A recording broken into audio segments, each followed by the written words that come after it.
Good morning বন্ধুরা, একটি নতুন ব্লগে আপনাদের সকলকে স্বাগত জানাচ্ছি। আশা করব আপনারা সকলে ভালো আছেন, সুস্থ আছেন, স্বাভাবিক আছেন। আমরাও খুবই ভালো আছি। তো দেখতেই পাচ্ছেন আমরা এখন বাড়িতে নেই, আমরা একটু বেরিয়েছি বলতে একটি জায়গায় যাচ্ছি। সেটা হলো লোকনাথ বাবার জন্মস্থানে। লোকনাথ বাবার জন্মস্থান হলো চাকলাধামে। তো চলো একটু ওখানে যাচ্ছি। অনেক দিন ধরেই মন টানছিল বাবার দর্শন করার জন্যে। তো যেরকম ভাবনা সেরকম কাজ। তো দেখো আমরা কিন্তু পৌঁছে গেছি। চলো এবার ভেতরে যাওয়া যাক।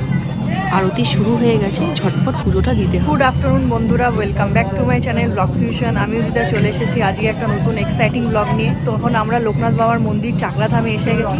তো চলো ফটাফট পুজোটা দিয়ে নিই, অনেকটা দেরি হয়ে গেছে। দেখো আমাদের নেওয়া হয়ে গেছে ডালা, এবার ভেতরে যাওয়া যাক।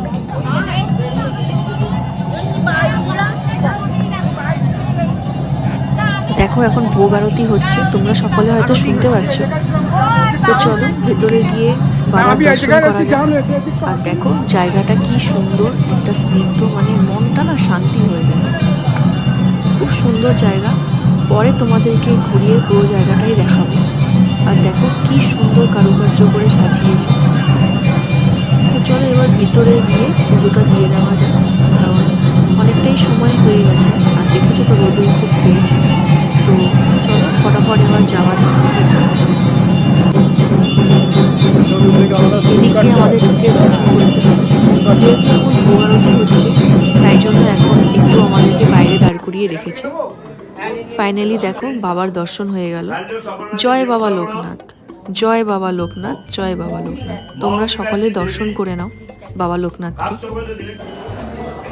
ফাইনালি আমাদের পুজো সম্পন্ন হয়ে গেছে। এবার একটু বাইরে বেরিয়ে প্রসাদটা খেয়ে নেবো। দেখো এখানেই কিন্তু প্রসাদ রান্না করা। চলো আমাদের পুজো খুব ভালোভাবে হয়ে গেল। এখন আমরা প্রসাদ গ্রহণ করতে যাচ্ছি। উপরটা তোমাদেরকে দেখাচ্ছি, চলো। অনেকটা বড় জায়গা জুড়ে দেখো, প্রচুর বড় জায়গা জুড়ে দেখো আস্তে আস্তে পুরো ভিড় হয়ে গেল প্রসাদ খাওয়ার জন্য। তো চলো ফটাফট প্রসাদটা আমরা খেয়ে নিই। প্রসাদের তো কোনো মানে কি বলবো, স্বাদ হয় না। প্রসাদের স্বাদ সবসময় অপূর্বই হয়। তো এই চালের ডালটা কিন্তু খুব দারুণই করেছিল। তারপরে দিয়েছিল পোলাও, সয়াবিনের তরকারি, খুবই ভালো, মানে অপূর্বই। প্রসাদের কোনো তুলনা হয় না, যেটা বলেছি। আর পায়েসটা তো জাস্ট মানে অসম্ভব ভালো ছিল। আর দেখো এবার তোমাদের যেহেতু বলেছিলাম পুরো মন্দিরটা একটু ঘুরে দেখাবো, মন্দিরের বাইরেটা, তাই পুরোটাই তোমাদেরকে ঘুরিয়ে দেখাচ্ছি। এই যে জায়গাটা দেখতে পাচ্ছ, এখানেই সকলে ধূপদীপ দেখায়, দেখিয়ে কিন্তু এই বাইরেই কিন্তু রাখে, কারণ ভেতরে কিন্তু রাখার মানে অ্যালাউ না। আর এখন যেটা মেন দেখাবো, বাবার যেটা মেন মন্দির, তোমরা দেখতেই পাবে। চলো একটুখানি আগিয়েই তোমাদের দেখাচ্ছি। দেখতে পাচ্ছ ওম লেখা, ত্রিশূল দেওয়া, ওই খড়ের, এটাই কিন্তু বাবার মেন মন্দির। এখানেই কিন্তু লোকনাথ বাবার তো জন্ম। আমাদের ফাইনালি পুজো সম্পন্ন হয়ে গেছে। আমরা ভোগ প্রসাদও খেয়ে নিয়েছি, অপূর্ব ছিল। প্রসাদের তো কোনো তুলনা হয় না। তো এখন অনেকটাই হাতে সময় আছে। তো চলো একটুখানি বসবো, একটু জায়গাটা ঘুরে দেখবো। এখান থেকে তোমাদের মানে মোটামুটি আসতে আমাদের লেগে গেছে 2 থেকে আড়াই ঘন্টা। কিন্তু আজকে ফাঁকা ছিল, একটু ফাঁকা ফাঁকা ছিল বলে খুব তাড়াতাড়ি আমাদের পুজোটা দেওয়া হয়ে গেছে। তো চলো বাকি পুরোটাই তোমাদের সাথে শেয়ার করবো। সঙ্গে থাকো, দেখতে থাকো আমার ব্লগটা। তো চলো একে একে মন্দিরটা তোমাদের দর্শন করিয়ে দিচ্ছি। খুব অপূর্ব, মানে অপূর্বই সুন্দর করে সাজানো।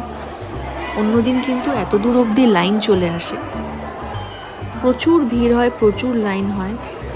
আমরা যেহেতু একটু মানে দুপুর এসে গেছিলাম, তো লাকিলি আমরা একটু তাড়াতাড়ি পুজোটা দিতে পেরেছি, কারণ তারপরে কিন্তু মন্দির বন্ধ হয়ে যায়। এরপরে আবার দিনের বেলা নয়, এরপরে আবার সন্ধেবেলায় কিন্তু মন্দিরে আবার আরতি হয়। তো চলো সমস্ত ঠাকুর দর্শন করে নিয়ে এবার আমরা বেরিয়ে পড়ব। আরেকবার তোমাদের এই চূড়োটা দেখিয়ে দিচ্ছি, কি অপূর্ব সুন্দর। এখানে আসলে না তোমাদের মনটা শান্ত হয়ে যাবে। আর কারা কারা আমার মতো 2 শালিক মানো, আমি কিন্তু প্রচণ্ড মানি। তো আমার কাছে এটা একটা মানে শুভ জিনিস। তো চলো আমাদের হয়ে গেছে, এখন আমরা বেরিয়ে যাচ্ছি। এটা হলো লোকনাথ বাবার জন্মস্থান চাকলা। তোমরা অবশ্যই এখানে আসতে পারো, অবশ্যই আসবে, এসে কিন্তু একবার দর্শন অবশ্যই করবে। তো চলো এখন এখান থেকে বেরিয়ে পড়ছি, বাকি যা যা হবে সবটাই তোমাদের সাথে শেয়ার করবো। সঙ্গে থাকো, দেখতে থাকো আমার ব্লগটা। চলো আমরা এখন বেরিয়ে পড়েছি, এবার বাড়ির উদ্দেশ্যে যাওয়া যাক। এই যে সূর্যের আলোটা না অপূর্ব লাগে। অনেকটা পথই আমরা পৌঁছে গেছি, দেখো অনেকটাই পথ পৌঁছে গেছি। দুপাশে দেখো বিল, খাল বিল, মানে অপূর্ব লাগছে দৃশ্যটা। ফাইনালি অনেকটা রাস্তা চলে এসেছি, এখন আমরা রাজারহাটে আছি, রাজারহাটের কাছে। এখানে একটা দোকান আছে খুব বড় সড়ো, মিষ্টি হাব বলে। তো চলো এখানে একটু চাটা খেয়ে নেবো। খুব সুন্দর জায়গাটা, চলো তোমাদেরকে দেখাচ্ছি, সঙ্গে।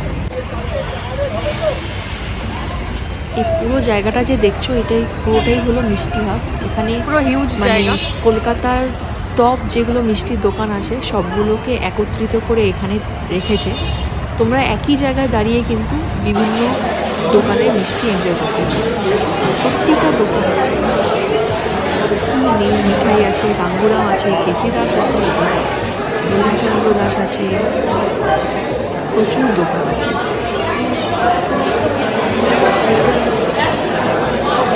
আর কি বলবো, মানে ভিড়টা শুধু একবার দেখো।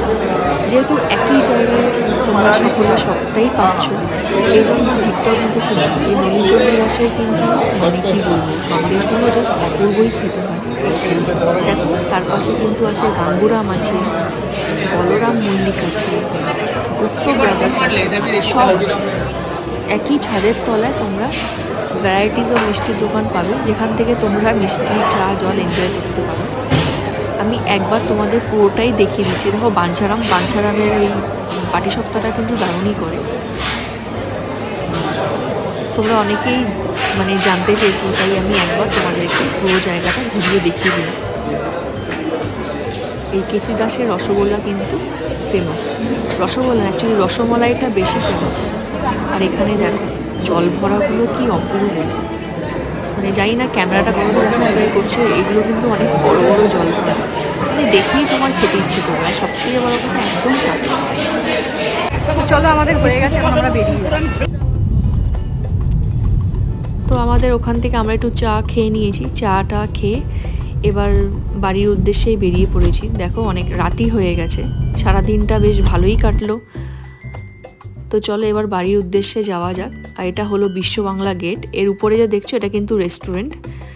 এখানে তোমরা এসেও চা কফি এনজয় করতে পারো। এর উপর থেকে কিন্তু ভিউটা খুবই ভালো লাগে। তো এখন আর তো বাড়িতে গিয়ে মানে রান্না করা পসিবল নয়, তো ভেবেছি একটু সামনে থেকে কিছু একটা কিনে নেব, কারণ এই মুহূর্তে মানে এতটাই রাত হয়ে গেছে, এখন আর রান্না করে খাওয়াটা পসিবল নয়। তো চলো এখন বাড়ির উদ্দেশ্যে যাওয়া যাক। আর আশা করব আমার এই ছোট্ট ব্লগটা তোমাদের খুব ভালো লাগবে। যদি ভালো লেগে থাকে তোমরা সকলেই জানো কি করতে হবে, একটা লাইক করতে হবে, শেয়ার করতে হবে, আর পাশে থাকা বেল আইকনটাকে কিন্তু অবশ্যই তোমরা ক্লিক করে দেবে। যখনই আমি কোনো নতুন ভিডিও দেব তোমাদের কাছে সবার প্রথমে কিন্তু নোটিফিকেশনটা পৌঁছে যাবে। তো ফাইনালি আমাদের ঘোরা কমপ্লিট, খুব ভালো ঘুরলাম। তো এখন বাড়ির সামনেই এসেছি, এখন রাতের ডিনার একটু নিয়ে নিচ্ছি, কারণ এখন বাড়িতে গিয়ে রান্না করাটা পসিবল নয়। তো চলো আজকের ব্লগটাকে এখানেই এন্ড করছি। যদি আমার ব্লগ তোমাদের ভালো লেগে থাকে অবশ্যই একটা লাইক করো, শেয়ার করো, আর পাশে থাকা বেল আইকনটাকে কিন্তু অবশ্যই ক্লিক করে দেবে। তো সকলকে টাটা, গুড নাইট, সকলে ভালো থেকো, সুস্থ থেকো, সাবধানে থেকো।